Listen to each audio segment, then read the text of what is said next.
Today I will be talking about the use of Meloxicam to treat osteoarthritis in cats. The cause of osteoarthritis is often unknown, but the end-stage disease is the same. A decrease in proteoglycan content in articular cartilage leads to chondromalacia, degeneration of cartilage, and death of chondrocytes. This degeneration activates macrophages, which will secrete interleukin-1 and tumor necrosis factor alpha. This will then promote the secretion of prostaglandins, which will induce inflammation and pain, as well as inhibit proteoglycan synthesis, which will lead to a cycle of degeneration. Meloxicam is an oxycam in the class of non-steroidal anti-inflammatory drugs. Its mechanism of action is to selectively inhibit COX-2. This inhibits the production of prostaglandins from arachidonic acid at sites of inflammation, while having minimal effect on COX in the kidneys and gastrointestinal tract, thus reducing the risk of adverse effects. Inhibiting production of prostaglandins will reduce the induction of inflammation and pain.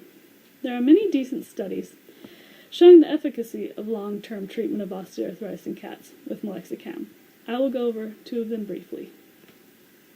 The first one is an experimental study in which 8 healthy cats were each given a different dose of Meloxicam for 4 days, including 2 cats that were given a placebo.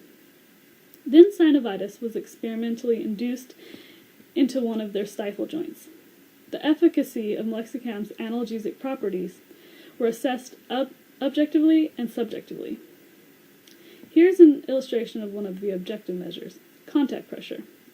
As you can see from the graph, the cats that were given the placebo were most reluctant to put weight on the affected limb, while cats treated with Meloxicam were willing to put more pressure on the limb.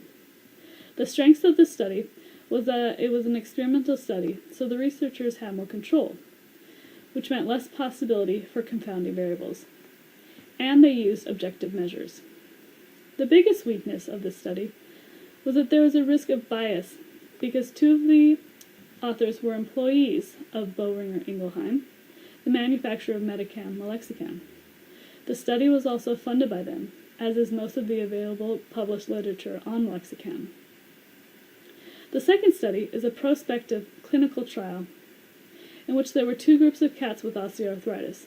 One group was treated with Meloxicam daily, and the other group was treated with glucosamine chondroitin daily. Owner-assessed mobility scores showed that Meloxicam is effective in improving mobility and activity levels in cats with arthritis, while glucosamine had no significant effect. The strengths of this study was that it was double-blinded, randomized, placebo-controlled, and there were no conflicts of interest, no connection to Boehringer Ingelheim. The weaknesses of the study was that there were low patient numbers and that there was a lack of objective scoring. It is worth mentioning that long-term use of Meloxicam in cats in the United States is off-label use only, as there have been some incidences of renal failure and death. However, the evidence has primarily been anecdotal. Since then, many studies have been published showing the safety of long-term use of Meloxicam in cats. And long-term use in cats is registered in many countries, including Australia, New Zealand, the UK, and Europe, with few adverse reactions reported. However, there is still a risk. The best vets can do is to assess the risk and to try to minimize it by taking the appropriate measures, such as using the lowest effective dose and regular monitoring. Thank you.